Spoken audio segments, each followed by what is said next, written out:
Indonesia saat ini kena yang dinamakan middle income trap country, yaitu istilah di mana kelas menengah tidak bisa naik ke kelas atas. Jadi negara Indonesia yang berada di kelas menengah ini tidak bisa naik. Sekali lagi harus digarisbawahi, tidak bisa naik di kelas atas atau tidak boleh. Negara yang terjebak di dalam middle income trap adalah negara yang GDP per kapitanya adalah antara $3.500 sampai $5.000 per kapitanya seperti Indonesia. Banyak negara yang terjebak di kelas menengah itu selama puluhan tahun. Misalnya Brazil itu lebih dari 30 tahun baru keluar dari istilah negara dengan middle class income-nya. Argentina juga sama, puluhan tahun juga baru bisa keluar. Ini yang terkadang membuat kita berpikir, seandainya saja ya kita ini adalah kepala negara Amerika atau kepala negara Cina, di mana keduanya saat ini memainkan perdagangan internasional lebih dari 30%, maaf, lebih dari 70%. Maka negara pasar harus dibuat GDP-nya tidak di bawah dan tidak di atas, di trap. Mengapa? Karena kalau negara-negara pasar tadi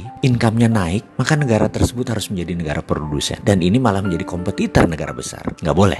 Jadi nggak boleh negara tersebut jadi produsen. Kalau negara tersebut miskin, misalnya GDP-nya di bawah 1.000 per kapita, mereka nggak mampu beli barang Cina dan beli barang Amerika, dan kedua negara itu nggak mau membuat negara tersebut miskin. Makanya negara-negara market harus dijebak di tengah. Cara trapnya bagaimana dan mengapa harus di trap atau dijebak? Biasanya negara yang berpenduduk besar yang dijebak di tengah oleh negara kapitalis. Caranya dengan jangan jadikan mereka negara produsen dan manufaktur. Kedua, jangan jadikan mereka swasembada pangan. Terakhir, jangan mereka bisa mengendalikan energi. Ada sebuah perkataan dari Menteri Luar Negeri Amerika dulu namanya Henry Kissinger. You control the food, you control the people. You control energy, you control the country. Kalau mau mengendalikan rakyat, kendalikan pangan mereka. Kalau mau mengendalikan sebuah negara, kendalikan energi mereka, minyak bumi mereka. Kita kasih contoh sederhana negara Venezuela yang baru-baru ini. Negara ini menghasilkan minyak lebih besar dari Indonesia. Suatu saat Venezuela melawan dalam tanda petik Amerika dengan menjual minyak mentahnya ke Cina. Amerika marah dan Amerika membuat Venezuela menjadi failed state atau negara gagal dengan financial warfare yang dilakukan oleh economic hitman-nya, pasukannya CIA-nya Amerika. Dan kita semua tahu negara tersebut dalam setahun terjadi hyperinflation. Mata uang Venezuela nilainya jatuh 1.000.000% sampai harus menerbitkan